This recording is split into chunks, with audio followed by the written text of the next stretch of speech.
మన ప్రభు అయిన యేసుక్రీస్తు పరిశుద్ధ నామములో ఈ పాడ్కాస్ట్ ద్వారా వాక్యం వింటున్న ప్రతి వారికి ది ఫాదర్స్ ఫెలోషిప్ తరపున నా హృదయపూర్వకమైనటువంటి వందనాలు. ఆదికాండము 5వ అధ్యాయము 24వ వచనం. హానోకు దేవునితో నడిచిన తరువాత దేవుడు అతనిని తీసుకుని పోయాను. మరియు యూదా పత్రిక 14వ వచనం. ఆదాము మొదలుకొని 7వ వాడైన హానోకు కూడా వీరిని గూర్చి ప్రవచించి ఇట్లా నేను. హానోకు అని మనం చూసినప్పుడు అతడు ఎవరు అనేటువంటి విషయం మనకు అనిపిస్తుంది. హానోకు ప్రవక్త అనేటువంటి విషయం మనకు యూదా పత్రిక ద్వారా మనకు అర్థమవుతుంది.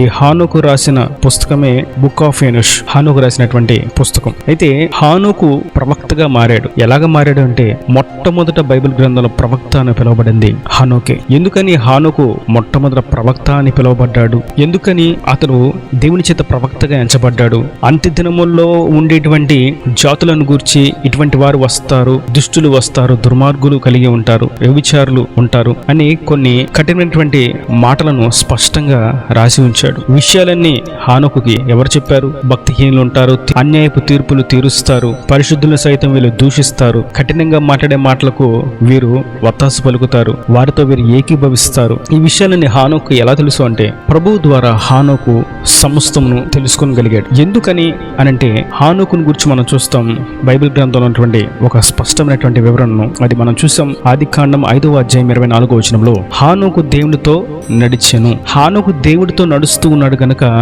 దేవుని యొక్క ఉద్దేశాలను దేవుడు హానోకుకు తెలియచేశాడు. ఆదాము మొదలుకొని ఎన్నో తరాలు వచ్చినా ఎవరు కూడా దేవుడితో సహవాసం చేసినట్లు, దేవునితో కలిసి నడిచినట్లుగా మనం చూడం. కేవలం హానోకును మాత్రం మనం చూస్తాం. అతడు దేవుడితో నడిచాడు. దేవునితో నడిచి అతడు మరణమును రుచి చూడకుండా పరలోకానికి ఆరోహణమైపోయాడు. అతడు ఎన్నాళ్ళు దేవుడితో నడిచాడు అని మనం చూసినట్లయితే అతడు జీవించిన దినములన్నీ 365 ఏండ్లు, అనగా 365 రోజులు సంవత్సరం. అయితే అతడు 365 సంవత్సరాలు కూడా దేవునితోనే నడిచాడు. నేడు మనం చూస్తూ ఉంటే దేవునితో నడవడానికి రక్షణ పొందుకున్నటువంటి తొలిటి దినాల్లో, మారు మనసు పొందుకున్నటువంటి తొలిటి దినాల్లో వారిక భక్తి, వారికి సమర్పణ ఎంతో గొప్పదిగా, ఎంతో వైభవంగా ఉంటుంది. కానీ క్రమేణా దినములు గడుస్తున్న కొలది వారు దేవుడితో నడవడానికి సంసిద్ధంగా లేనివారుగా, ఇష్టం లేనివారుగా దేవుని మార్గాన్ని విడిచి లోకంలో ఉన్నటువంటి సాతాను మార్గంలోకి త్రోవ తప్పుతూ అడుగు వేయడం మనం గమనిస్తూ ఉంటాం. కానీ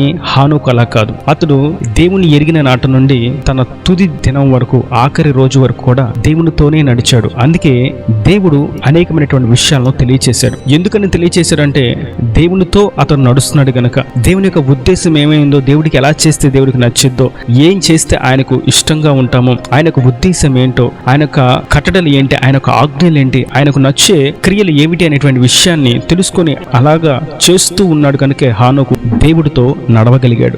దేవుడితో నడుస్తూ ఉండడం అంటే ఇక్కడ రాయబడినటువంటి ఉద్దేశం ఏదో కాళ్ళతో నడుస్తూ వెళ్ళాడు అని కాదు, కానీ దేవుని హృదయంతో పాటు ఇతని హృదయం ప్రక్కనే ఉంది అని అర్థం.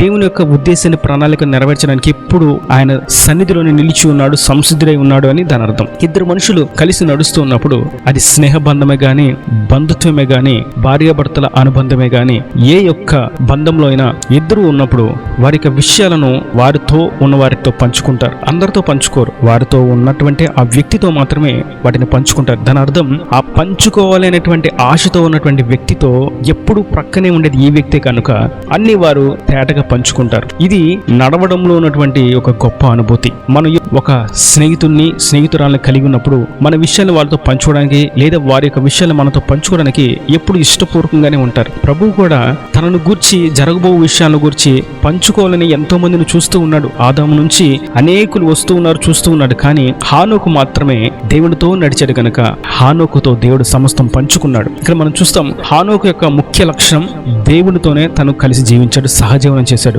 ఇంకా మాట్లాడితే అతడు లోకంలో నుండి ప్రత్యేకించబడ్డాడని మనం అర్థం చేసుకోవాలి. అప్పటి వరకు లేనటువంటి ఒక దైవ ప్రణాళికను, దైవ చిత్తాన్ని, దేవునితో సహవాసాన్ని ప్రత్యేకంగా హానోకు కలిగి ఉన్నాడు. అంటే అందరితో ఉన్నట్లుగా హానోకు లేడు. హానోకు ప్రత్యేకించబడ్డాడు. ఇంకా మనం మాట్లాడితే హానోకు ప్రవచించాడు అనేటువంటి విషయాన్ని మనం చూసినట్లయితే కొరింథీయులకు రాసినటువంటి మొదటి పత్రికలో అపోస్తలుడైనటువంటి పౌలు అంటాడు, ప్రవచించడం అనేది ఒక వరం అని. అనగా హానోకు ఆత్మ వరాన్ని కలిగినటువంటి వ్యక్తి. ఇంకా మనం చూస్తాం కృపావరాలు, ఆత్మవరాలు. ఈ వరముల్లో ఒక వరం ప్రవచించడం. ఇటువంటి ఆత్మవరాన్ని కలిగినటువంటి వ్యక్తి. ఇంకా మనం గమనించినట్లయితే ఆత్మవరం ఎవరికి ఉంటుంది అంటే ఆత్మపూర్ణులకు మాత్రమే ఉంటుంది, అందరికీ ఉండదు. ఆత్మవరాలు పరిశుద్ధాత్మను పొందుకున్న వారికే ఉంటాయి. అనగా హానోకు పరిశుద్ధాత్మను పొందుకున్న వాడే ఆత్మపూర్ణుడిగా ఉన్నాడు. ఇంకా మనం గుర్తిస్తే హెబ్రీయులకు రాసిన పత్రిక 11వ అధ్యాయం మనం చూస్తాం, హానోకు దేవుని మీద విశ్వాసం కలిగిన వాడుగా ఉన్నాడు. అనగా విశ్వాసంలో కూడా ఇతడు విశ్వాస వీరుడుగా ఉన్నాడు. విశ్వాస వీరుల పట్టిలో హానోకు పేరు లిఖించబడింది. ఈ విషయాన్ని మనం హెబ్రీయులకు రాసిన పత్రిక 11వ అధ్యాయము 5వ వచనంలో చూస్తాం. విశ్వాసమును బట్టి హానోకు మరణము చూడకుండానట్లు కొనుపోబడెను. అతడు కొనుపోబడక మునుపు దేవుడికి ఇష్టుడై ఉండినట్లు సాక్ష్యం పొందను. కాగా దేవుడు అతన్ని కొనుపోయాను కనుక అతడు కనబడలేదు. అంటే అతడు విశ్వాస వీరుడుగా కూడా మనకు కనిపిస్తాడు. కేవలం ఆదికాండం 5వ అధ్యాయం 24వ వచనంలో ఒకే ఒక విషయాన్ని మనం చూస్తాం, ఒకే ఒక మాటను, అతడు దేవుడితో నడిచాడు అని. దేవుడితో నడిచాడు అంటే దానిలో ఉన్నటువంటి లోతైనటువంటి విషయాలను మనం గమనించినట్లయితే అతడు ప్రత్యేకించబడిన వాడుగా కనిపిస్తాడు, ఆత్మను పొందుకున్న వాడుగా కనిపిస్తాడు, ఆత్మ వరాన్ని కలిగిన వాడుగా కనిపిస్తాడు, మరియు విశ్వాస వీరుడుగా కనిపిస్తాడు. వీటన్నిటి మధ్య అతడు దేవుడితో నడిచాడు కనుకే అతనిలో ఈ గుణగణాలన్నీ నిగూఢమై ఉన్నాయి. ఆదికాండంలో మనం మొత్తం 4 హానోకులను మనం చూస్తాం. ఆదికాండం 4వ అధ్యాయం 17వ వచనంలో కయీను తన భార్యను కూడినప్పుడు ఆమె గర్భవతి హానోకును కనెను. ఇక్కడున్నటువంటి హానోకు వేరే హానోకు, ఇతడు కయీను కుమారుడు. మరియు మరొక హానోకును మనం చూస్తాం ఆదికాండము 25వ అధ్యాయము 4వ వచనంలో. ఎయిఫా, ఎఫెరు, హానోకు, అబీదా, ఎల్దాయా అనేవారు ఆ మిద్యాను సంతతి వారు. ఇక్కడ ఇంకో హానోకు కనిపిస్తాడు. ఈ హానోకు కెతూరా అనగా అబ్రహాము యొక్క 3వ భార్య కెతూరాకు పుట్టినటువంటి కుమారుడు. ఇతడు కూడా ఆ హానోకు కాదు. ఎందుకని అనంటే ఇతడు హానోకు తరము తర్వాత పుట్టినటువంటి హానోకు. కయీను మనం చెప్పుకున్నటువంటి హానోకు కంటే ముందుగా పుట్టినటువంటి హానోకు. మరొక హానోకును మనం చూస్తాం ఇదే ఆదికాండం 46వ అధ్యాయము 9వ వచనంలో. యాకోబు జ్యేష్ఠ కుమారుడు రూబేను కుమారుడైన హానోకు, పల్లు, హెస్రోను, కర్మి. ఇక్కడ ఒక హానోకును మనం చూస్తాం.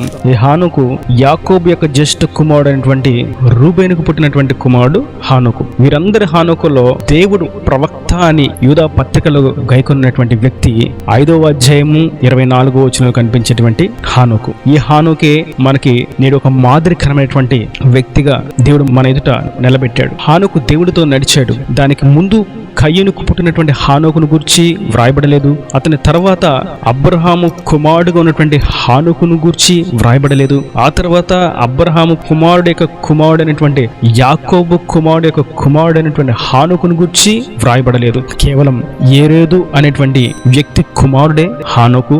ఆ హానోకును గురించి దేవుడు స్పష్టంగా మనకు తెలియజేస్తున్నాడు.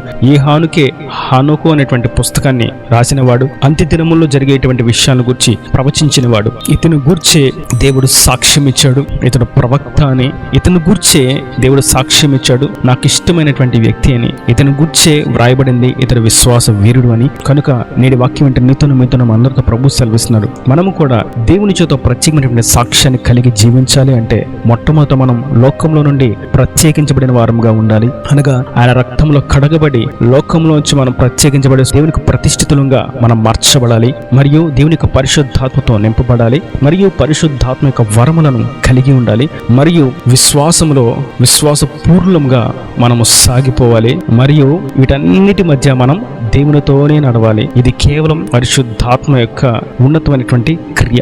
వీటిని కలిగినప్పుడే దేవుడు మనల్ని గూర్చి సాక్ష్యం ఇస్తాడు. హానోకుకి ఊరికనే ప్రవక్త, నాకు ఇష్టమైనటువంటి వ్యక్తి అనేటువంటి సాక్ష్యం రాలేదు. అతడు దినదినము దేవుడితో నడవడం నేర్చుకున్నాడు. నేడు మనము ప్రతిరోజు దేవుడితో నడవడం నేర్చుకోవాలి. ప్రతిరోజు వేకువజామున దేవుని పాదాల చెంత ఆయన సన్నిధిని గడపడం నేర్చుకోవాలి. వాక్యాన్ని ధ్యానించడం మనం నేర్చుకోవాలి. వాక్య ధ్యానంలో ఆయనకు ఉద్దేశాన్ని మనసును గ్రహించడం తెలుసుకోవాలి. ప్రతిదినము దేవునికి బలిపీఠం కట్టడం తెలుసుకోవాలి. ప్రతిదీ కూడా ఆ బలిపీఠం మీద ఆయనకి ఇష్టం కాని ప్రతిదీ అర్పించివేయడం, కాల్చివేయడం మనం తెలుసుకోవాలి. వీటన్నింటినీ మనం తెలుసుకొని ఆ ప్రకారం జీవించినప్పుడు దేవుని చేత మనం ఇష్టముగా మరియు దేవుని చిత్తాన్ని నెరవేర్చే వారంగా మంచి సాక్ష్యాన్ని కలిగి ఉంటాం. నేడు మొట్టమొదటి ప్రవక్తగా పిలువబడినటువంటి హానోకును గూర్చి దేవుడు మనకు తెలియజేసి ఉండగా ఆ యొక్క గుణగణాలను మనము కలిగి దేవుని ఉద్దేశాలు నెరవేరుస్తూ దేవుని సాక్షులుగా మనం ఈ లోకంలో ప్రజ్వలింపజేయబడతాము గాక. ఆమేన్. God bless you. తలలు వంచి కన్నులు మూసినట్లయితే మీ కొరకు చిన్న ప్రార్థన. ప్రేమ స్వరూపి కరుణ కటాక్షం గల తండ్రి నా ప్రభువా, ఈ వాక్యాన్ని ప్రతిబడి మీరు జ్ఞాపకం చేసుకుని ఉండాలని దీవించండి. కొన్ని తండ్రి హానోకును గూర్చి అనేకమైనటువంటి విషయాలు మాకు స్పష్టంగా తెలియజేశారు. హానోకు నీతో నడిచాడని, హానోకు నీతో నడుచునని బట్టి అతడు మరణమును రుచి చూడకుండా పరలోకానికి కొనుపోబడ్డాడని మీరు తెలియజేస్తారు. హానోకు వలె వాక్యమైన ప్రతి ఒక్క బిడ్డ కూడా లోకం నుంచి ప్రత్యేకించబడిన వారుగా, ఆత్మను పొందుకున్న వారుగా, రక్షణ పొందుకొని ఆత్మవరాలతో నింపబడిన వారుగా, విశ్వాస వీరులుగా మీరు మార్చండి, దీవించండి. ప్రతి దినము నీతోనే నడుచున్నట్లుగా వారిని ఆశీర్వదించండి. నీ రాకడ వరకు వారిని కంచె వేసి కాపాడి నీ రాజ్యంలోకి వారు వారసులుగా, హక్కుదారులుగా మార్చబట్టుకు సహాయం దయచేయమని, నీకు ప్రతి అవసరం అక్కరని మహిమశలు తీర్చి సమృద్ధిని దయచేసి అక్కడ రాజ్యాన్ని సిద్ధపరచమని, నీ ఎదుర్కొనే శక్తిని, అర్హతను దయచేయమని యేసు పరిశుద్ధ నామమున ప్రార్థించి పెట్టుకుంటున్నాను తండ్రి. ఆమేన్, ఆమేన్.